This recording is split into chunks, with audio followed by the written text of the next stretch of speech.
오늘 아침 저희에게 주시는 은혜의 말씀은 요한복음 10장 11절부터 18절까지의 말씀입니다.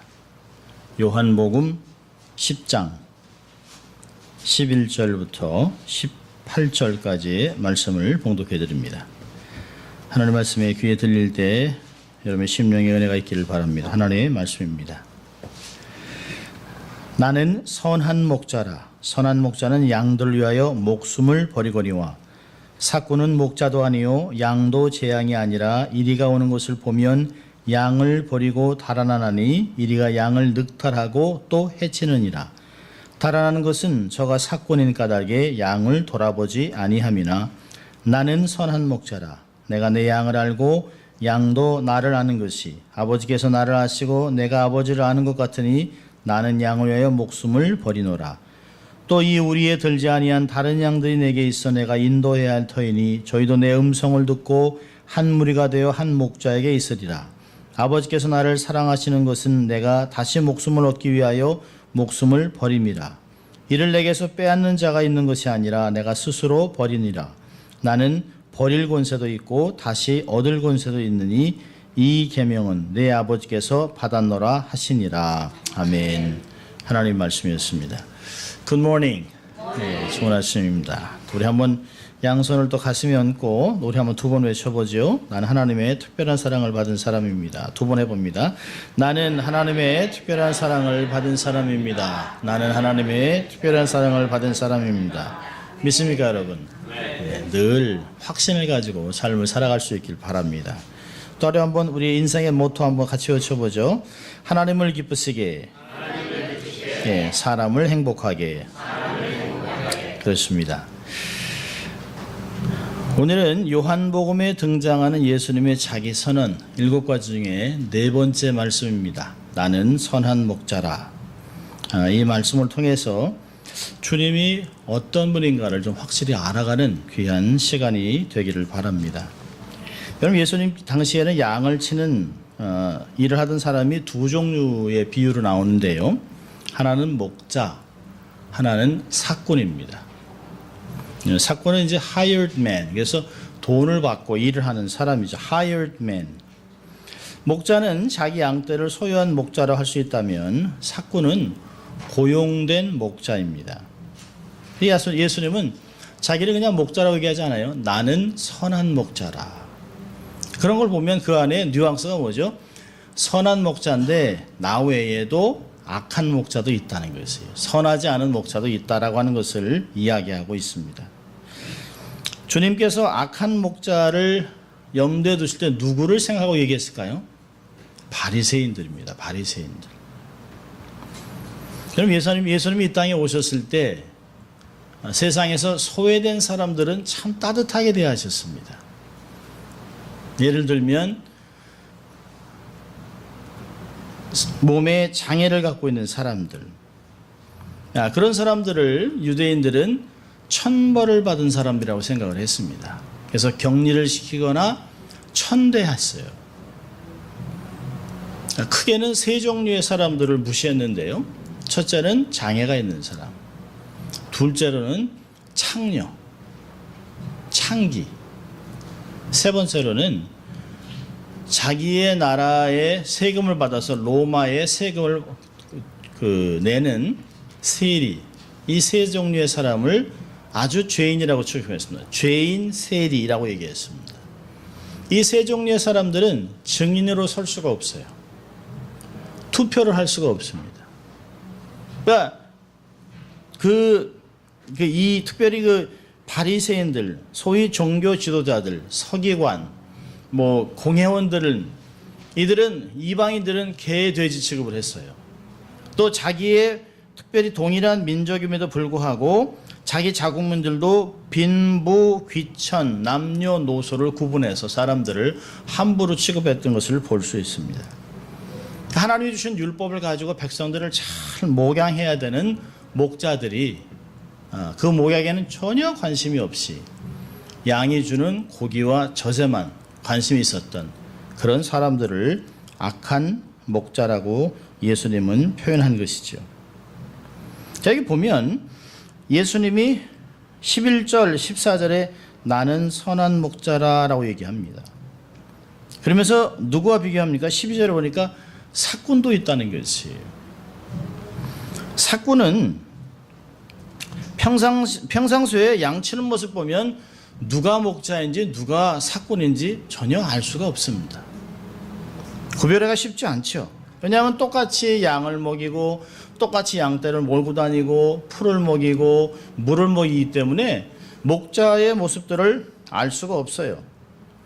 그런데 목자와 삭군이 확연하게 구별될 수 있는 때가 있는데요. 그것은 이리떼가 습격할 때입니다. 이리떼가 양떼를 습격해 오면 삭군은 이야기합니다. 12절에 목자도 아니고 양도 제 양도 아니기 때문에 이리가 오는 것을 보면 양을 버리고 달아나니 이리가 양을 늑탈하고 또 해친다라고 12절에 이야기를 하고 있습니다. 삭군은 말 그대로 삭슬 받고 일하는 사람입니다. 양에 대한 관심은 거의 없습니다. 직업적인 사람이죠. 그러니까 목숨까지 걸고 양떼를 지켜줄 이유가 전혀 없는 거예요. 직업적인 목자입니다. 근데 사실은 자기 임무에 충실하는 사람은 사실은 나쁜 목자라 하기는 어렵습니다. 유대인들이 구약 성경 타나키라고 하는 성경 외에 미시나라고 하는 율법을 해석하는 책을 보는데요. 그곳에서는 이렇게 얘기하고 있습니다. 삭군 목자의 책임의 한계는 이리 한 마리의 공격으로 제한되어 있습니다. 이리 한 마리가 왔을 때는 막아내야 되는 의무가 있지만 이리가 때가 오면 그건 내 책임이 아니라는 거예요. 그건 괜찮다는 것이에요. 그러니까 목자들의 한계를 딱 그렇게 선을 그어놨습니다. 그렇다면 이리 때가 달려들어서 양떼를 해치는 일에 대해서 삭군은 아무 책임이 없는 것이에요. 양이 중요하냐 목자가 중요하냐 이런 질문을 하면서 내가 죽으면 아무 소용없다는 거죠. 내가 지켜 나중에 후를 도모하겠다는 이야기를 합니다. 그러니까 자기 안전을 위해서 양을 보호하지 않더라도 책임의 추궁을 받지 않습니다. 삭군의 한계는 양이 아닙니다. 삭군의 마음은 양이 없어요. 저는 3년 전에 한국에 300명 이상이 바다에 수장되는 엄청난 세월호의 사건이 있었습니다. 이런 엄청난 사고가 났을 때 전 세계가 특보를 하면서 이 카메라를 막 찍었습니다. 그 중에서 학생들이 창문에다가 얼굴을 내밀고 자기를 살려달라고 얘기하고 창문을 치기도 하고 막 그러는 상황이 있었는데요. 한쪽에서는 반대쪽에서는 기가 막힐 일이 발생했습니다. 승객들을 다 구조하고 끝까지 배에 남아있어야 될 선장이 속옷바람으로 해경의 도움을 받아서 빠져나가는 모습들이 있었습니다. 이준석 선장, 그와 함께 항해사들도 무기징역을 받았습니다. 세월호에서 빠져나온 후에도 배의 상황을 살펴보기는커녕 그냥 구조선에 들어가서 누워 있었습니다. 그리고 진도병원에서 자기가 선장이라고 하는 것이 밝혀지기까지는 자기가 선장이라는 말을 전혀 하지 않았습니다. 승객들이 죽어도 어쩔 수 없다는 생각이 그를 그렇게 만든 것이죠. 그런 세상에서는 선장이었습니다. 그렇지만 그는 사꾼이었습니다. 얼마 전에 원로 목사가 목회를 21년 하고 마치면서 300만 불의 은퇴 사례금으로 교회를 어지럽게 했습니다. 교회가 어렵다고 하니까 교권으로 밀어붙였어요. 그러니까 힘이 없는 교인들은 언론을 통해서 도와달라고 기사를 내밀었습니다.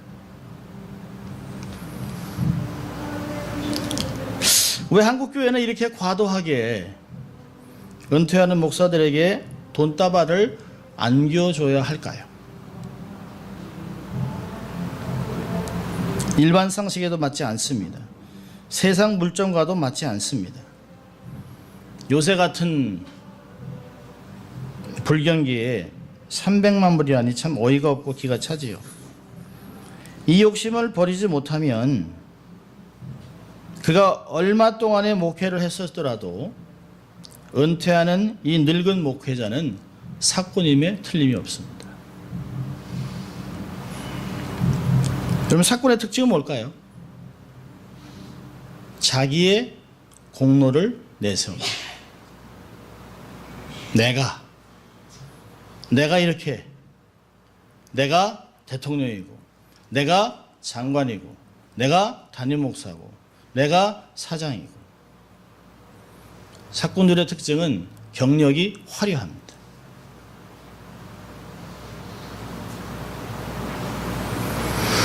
사꾼들의 특징은 분주합니다.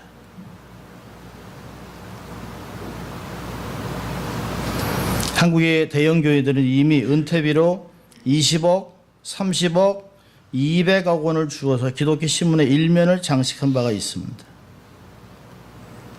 평생토록 큰 교회를 목회하면서 누려야 할 모든 것을 다 누렸던 당사자들이 소위 예수님 팔아서 잘 살았으면 도대체 마지막까지 교회를 어렵게 하는 모습들을 보게 됩니다.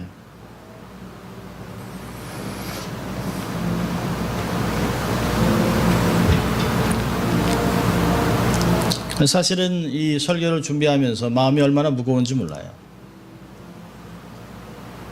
어떤 목사님이 사경을 헤매다가 주님이 내가 너에게 다시 한번 기회를 줄 테니 이 말을 내 동료들에게 전하라 라고 한 말을 글로 쓴 것을 읽은 적이 있습니다. 주님이 자기에게 나타나서 이런 얘기를 하셨다는 거예요. 사꾼 목사들이 나의 양떼를 너무 많이 죽이고 있다.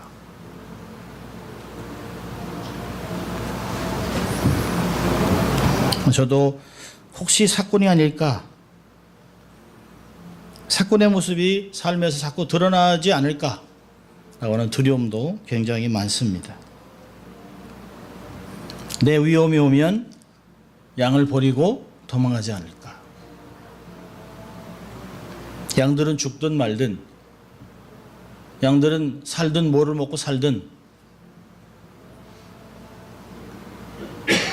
관심이 없지 않나 하는 생각도 합니다. 자, 주님은 당신은 사꾼이 아니라고 이야기합니다. 11절에 나는 선한 목자라. 선한 목자는 사꾼과는 다르게 자기 양떼가 이리가 와도 도망가지 않습니다. 끝까지 목숨을 걸고 이리떼와 맞서 양들을 지켜냅니다. 왜냐하면 선한 목자는 자기의 명예나 자기를 위해 삶을 살아가지 않기 때문입니다. 양이 수단이 아닙니다. 목적입니다. 선한 목자는 양떼를 아끼고 사랑하고 양들을 중심으로 생각하고 생활하지요. 그래서 양들을 위해서 삶을 살아가는 것입니다. 여러분, 중동 지방에서 통용되는 가장 쌍스러운 욕 중 하나가 바로 양 같은 놈이란 말입니다. 양 같은 놈. 아마 한국 문화에서 우리가 이걸 사용한다면 개 같은 놈, 개자식 이런 말이 될 수 있겠죠. 양이 많은 중동에서 늘상 보는 양을 비유해서 말하는 것이에요. 그 지방 사람들이 가장 듣기 싫어하는 천박적인, 아주 천박하고 치욕스러운 이름이 양 같은 놈입니다. 우리가 보면 양이 참 순하고 깨끗하고 이게 털도 많이 주고 이쁜 것 같이 보이지만 사실은 그렇지 않아요. 양 곁에 가면 냄새가 얼마나 지독하게 나는지 몰라요. 얼마나 지저분한지 몰라요. 얼마나 생각이 모자르고 어리석은지 몰라요. 고집이 센지 모릅니다. 더우면 똘똘 뭉쳐 있습니다. 추우면 뚝뚝 떨어져서 삽니다. 그래서 자꾸 뭉쳐 놓는 것이 자꾸 이렇게 같이 있어요. 뚝뚝 떨어뜨려 놔야 합니다. 남의 말에 귀를 기울이지 못하는 지저분한 짐승의 대명사입니다. 우리가 가끔 양이 힘이 없고 또 연약하다고 생각하는 그 마음을 갖고 있는데 이건 선입견입니다. 양도요 아주 실한 놈은 커요. 그리고 얼마나 앞발을 딱 이렇게 내고 있으면 잡아 당기기도 어렵습니다. 그래서 양을 끌고 가는 방법은 앞에 양의 두 다리를 드는 거예요. 그리고 이렇게 가면 어쩔 수 없이 이렇게 끌려오는 것 같이 이렇게 끌려옵니다. 가끔 기분 나쁘면 괜히 성질을 부리면서 옆에 있는 양의 머리를 박습니다. 그리고 사람도 들이박아서 넘어뜨리기도 합니다. 여러분, 이사야 선지자가 이스라엘 백성을 양으로 비유하면서 그들의 특징을 이렇게 얘기합니다.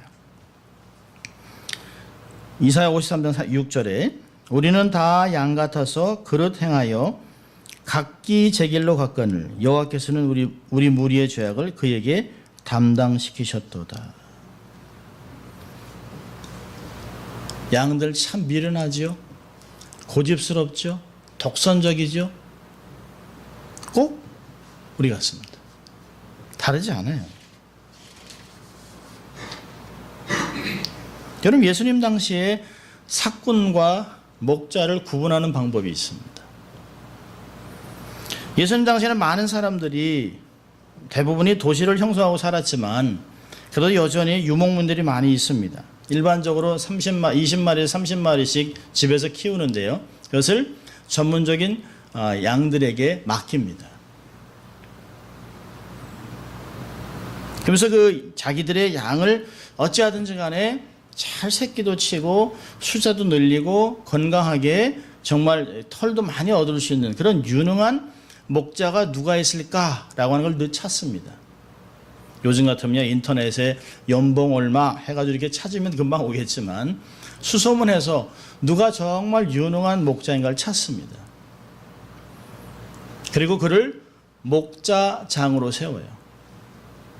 그럼 이 목자장이 양무리를 혼자 모으는 것이 아니라 자기의 오른팔 왼팔 같이 일할 수 있는 수족의 사람들을 한 10명 정도 구해요. 그리고 양을 적게는 300에서 1500마리까지 돌봅니다.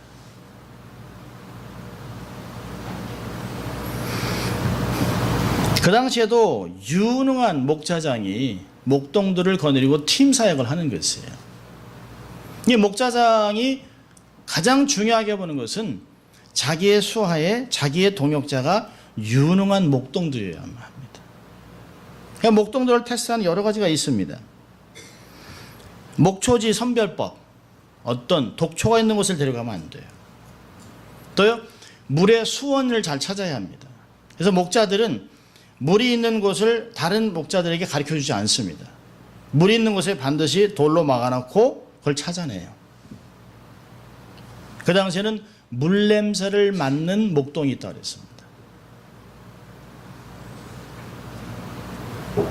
또 양을 몰아가는 법, 또 목소리를 내는 법, 막대기와 지팡이를 사용한 방법을 합니다. 그러고 나서 맨 마지막에 하는 가장 중요한 것이 있어요. 그의 옷을 벗겨보는 것이에요. 삭군과 목자의 옷을 벗겨보면 삭군은 몸이 깨끗합니다. 왜 그럴까요? 한 번도 자기의 양을 훔쳐가는 이리떼와 사자와 곰과 싸워본 적이 없어요. 들짐승으로부터 상처를 받은 적이 없습니다. 아마 몸은 좋을지 모르죠. 그런데 선한 목자는요, 우통을 벗기면 살점이 뜯겨나간 곳, 그리고 곰과 사자에게 물린 자극, 그 다음에 들짐승으로부터 핥힘마다 등자국에 많이 짐승의 발톱 자국이 있습니다. 선한 목자는 온몸에 상처투성입니다. 여러분, 창세기 30장에서 야곱이 라반의 집에서 양을 치면서 얼마나 자기가 고생을 했는지 그의 고백을 통해 들을 수 있어요. 창세기 30장 38절 40절을 보면 내가 20년에 외삼촌과 함께 하였거니와 외삼촌의 양들이나 암염소들이 낙태하지 아니하였고 또 외삼촌의 양떼 수양을 내가 먹지 아니하였으며 물려 찢긴 것은 내가 외삼촌에게로 가져가지 아니하고 그것을 스스로 보충하였으며 낮에 도적을 맞았든지 밤에 도적을 맞았든지 내가 외삼촌에게 물어냈으며 내가 이와 같이 낮에는 더위를 무릅쓰고 밤에는 추위를 당하며 눈 붙일 겨를도 없이 지냈습니다. 여러분, 이것이 이스라엘 목자들의 삶입니다. 여러분, 그들이 해야 될 중요한 일은 평안한 목장에서 필요한 물과 꼴을 공급해 주는 것만 아니라 양떼를 넘보고 탈취하려고 하는 이리떼, 악한 대적의 손에서 양떼를 보호하는 것이에요. 그리고 그 일을 위해서는 생명을 거는 일을 마다하지 않습니다. 사무엘상 17장 34절 35절을 보면 다윗이 이런 고백을 합니다. 다윗이 사울에게 고하되 주의 종이 아비의 양을 지킬 때 사자나 곰이 와서 양떼에서 새끼를 훔치면 내가 따라가서 그것을 치고 그 입에서 새끼를 건져내었고 그것이 일어나 나를 해하고자 하면 내가 그 수염을 잡고 그것을 쳐 죽였습니다. 한 마리 양 새끼를 훔쳐간 맹수의 입에서 이를 도로 찾아오는 것은 결코 쉬운 일이 아닙니다. 잘못하면 자기도 죽을 수 있습니다. 여러분, 목자의 삶을 살았던 야곱이나 다윗의 삶을 생각해 보세요. 여러분, 이 양떼를 목양하는 현장에서 이리와 같은 맹수가 덤벼들면 물맷돌로 들거나 막대기를 가지고 목숨을 건 한판의 싸움을 벌이는 것이에요. 목자의 삶은 편안하게, 우리가 어릴 때 이렇게 동화책을 보면 소 위에 딱 앉아가지고 피리를 보는 목동 그렇지 않아요. 편안하게 양물이 그냥 이렇게 있으면 자, 이렇게 낮잠을 자고 피리를 불고 풀립을 해서 피리를 부른 그게 목자가 아닙니다. 목자는 그 땡볕에도 양의 냄새를 맡고 호시탐탐 노리고 있는 늑대, 곰, 사자떼들을 늘 지키고 있어야 합니다. 잠시도 눈을 뗄 수가 없어요. 목자의 삶은 맹수와 피 튀기는 싸움의 삶입니다. 수시로 이런 세력에 도전해서 피 묻은 옷을 입는 것이에요. 이런 사도 바울은 자기의 사도직을 도전하고 있는 유대주의들에게 이렇게 얘기를 합니다. 갈라디아서 6장 17절에 이후로는 누구든지 나를 괴롭게 하지 마라. 내 몸에 예수의 흔적을 지녔다. 이 흔적이 뭘까요? 이 흔적은 어떻게 생겼을까요? 고린도후서 11장을 보면 이렇게 얘기합니다. 23절부터 27절까지 보면 너희가 그리스도의 일꾼이냐 정신없는 말을 하거니와 나도 더욱 그러하도다. 내가 수고를 넘치도록 하고 옥에 갇히기도 하고 더 많이 하고 매도 수없이 맞고 여러 번 죽을 뻔하였으니 유대인들에게 40에 하나 감한매를 5번 맞았으며 3번 태장으로 맞고 1번 돌로 맞고 3번 파선하는데 일주야를 기품에서 지냈으며 여러 번 여행에 강의 위험과 강도의 위험과 동족의 위험과 이방인의 위험과 신의 위험과 광야의 위험과 바다 위험과 거짓 형제 중에 위험을 당하고 또 수고하며 애쓰고 여러 번 자지 못하고 졸이며 목마르고 여러 번 굶고 춥고 헐벗었노라.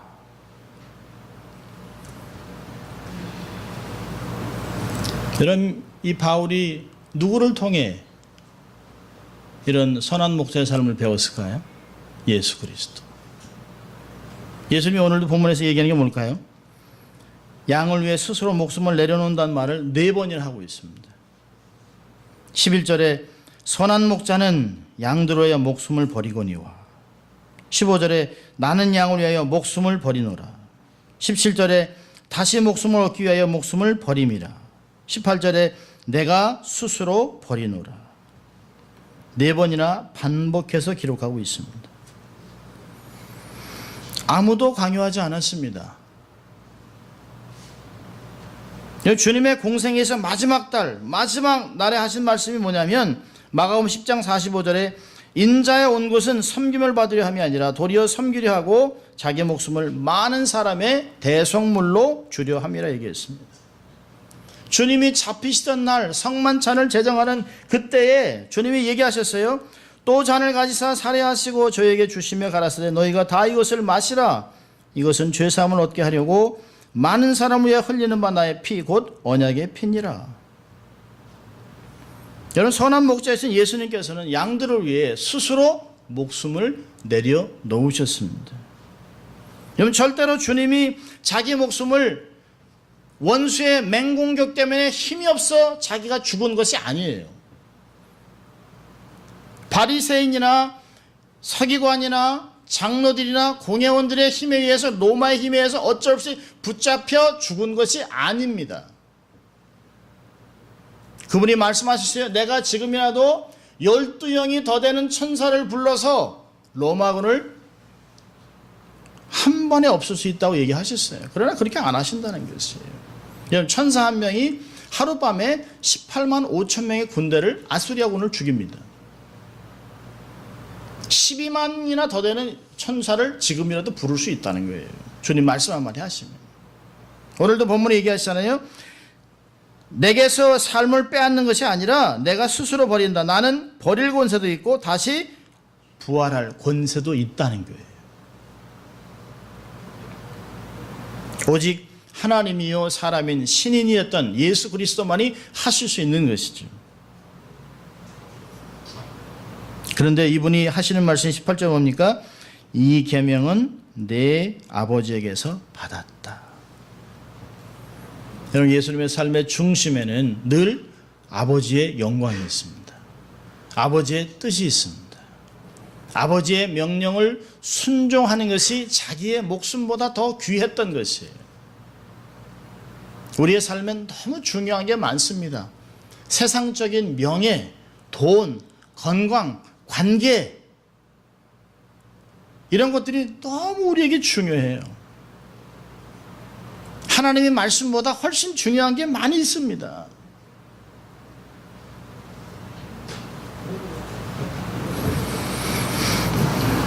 하나님은 주님을 보내시고 믿으셨어요. 예수님도 자기를 믿고 보내신 하나님의 뜻을, 아버지의 뜻을 따라 당신의 양물을 위해 친히 많은 사람의 죄사함을 위해 친히 대속물이 되신 것이에요. 여러분, 평생 자기가 목자로 삶을 살았던 다윗, 그 다윗이 고백하는 게 뭘까요? 평생을 자기가 목자로서 하나님이 자기를 이스라엘 치는 목자로 만드셨어요. 왕으로 만드셨어요. 평생을 자기가 왕으로 살고 모든 권세를 다 부여했던, 소유했던 그 최고 당대 왕 다윗이 고백하는 게 뭐죠? 여호와는 나의 목자심, 내게 부족함이 없다. 그가 나를 푸른 초장에 누우시며 쉴만한 물가로 인도하시는도다. 내 영혼을 소생시키시고 자기 이름을 위하여 의의 길로 인도하시는도다. 내가 사망의 음침한 골짜기로 다닐지라도 해를 두려워하지 않을 것은 주께서 나와 함께 하심이라. 주의 지팡이와 막대기가 나를 안위하시나이다. 주께서 내 원수의 목전에서 내게 상을 베푸시고 기름으로 내 머리에 바르셨으니 내 잔이 넘치나이다. 나의 평생의 선하심과 인자하심이 정녕 나를 따르리니 내가 여호와의 집에 영원히 거하리로다. 아멘입니까, 여러분? 이것은 다윗의 고백만이 아닙니다. 내 인생의 선한 목자 되신 예수 그리스도를 아는 사람이라면 동일하게 모든 기독교인들은, 우리가 하나님의 양물이라면, 하나님의 언약 백성이라면 동일하게 우리는 고백해야 됩니다. 내가 주님이 함께 하심으로 인해 모든 만족함을 여기서 얻겠습니다. 주님이 주시는 것 한쪽, 세상에서 내가 얻을 수 있는 한쪽을 누리는 양다리 걸친 인생이 아니에요. 내가 여호와의 집에 영원히 거하겠습니다. 거기서 내 영혼의 만족을 누리겠습니다 라고 고백하는 것이죠. 여러분, 예수님은 정말 선한 목자셨어요. 여러분, 패션 오브 더 크라이스트 보셨잖아요. 그분이 정말 선한 목자였던 것이 옷이 벗겨지고 40대의 태장을 만들면서 살점이 찢겨나가면서도 양을 원망하지 않습니다. 가시갈면이 찢기면서 피가 줄줄줄 흘리면서도 그는 양 때문에 라고 얘기하지 않습니다. 내가 왜? 뭐 때문에? 라고 얘기하지 않습니다. 그 무거운 십자가를 지고 여기저기 쿵쿵 쓰러지면서도 절대 누굴 나무라지 않았습니다. 그 피 묻은 홍포를 입은 그분이 다시 오시는 그날 계시록 19장에서는 백마를 타고 오시겠다고 약속하셨습니다. 그 선한 목자가 다시 오시는 왕의 권세를 갖고 계시록 19장에 오시는데 당신은 홍포를 입으셨어요. 그런데 백성들은 흰옷을 입혀놨습니다. 그게 선한 목자입니다. 당신은 백성들의 죄를 다 뒤집어 쓰시고 전쟁을 통해서 자기의 삶이 막 살이 찢겨나가는 그런 가운데 피 묻은 옷을 입었지만 백성들은 당신의 피로 깨끗하게 정결케 해서 흰옷 입은 백성으로 다시 이 땅에 재림하실 것이에요. 그게 선한 목자를 깨닫는 가장 중요한 포인트입니다. 예수님은 나의 선한 목자가 되시는 것이에요. 우리를 풍성한 꼴로 먹이시고 물로 마시게 하고 앞서가면서 인도하세요. 이리에 때에서 보호하시고 안전하게 지켜주십니다. 우리의 장단점을 너무 잘 알고 계세요. 그리고 우리를 통해 당신의 영광을 거두시겠다고 약속하셨어요. 여러분, 예수님의 양된 것을 기뻐하세요. 언약 백성이 된 것을 기뻐하세요. 다른 펜스를 넘겨다보지 마세요. 세상을 보고 자꾸 기웃기웃하지 마세요. 주인의 목소리에 익숙해지세요. 그리고 앞서가시는 그 목자를 믿으세요. 그리고 반드시 우리의 입에서 다윗의 고백이 나오게 될 것입니다. 잘 따르고 순종하는 선한 양이 돼서 목자를 기쁘게 하는 여러분들 되시길 주의 이름으로 축원합니다. 기도하겠습니다. 하나님 아버지, 감사합니다. 우리들의 선한 목자 되신 예수 그리스도를 이 땅에 허락하시고 우리의 죄를 위해 십자가에 돌아가시고 부활하시고 다시 우리를 위하여 재림하실 그 주님 때문에 감사하고 어떤 상황 속에서도 인내하고 삶을 살 수 있도록 인도하신 것 감사합니다. 어떤 상황 속에서도 목자 되신 예수 그리스도를 신뢰하고 순종하고 쫓아가는 저희들 될 수 있도록 하나님 축복하여 주시옵소서. 감사하고 예수님 이름으로 기도합니다. 아멘.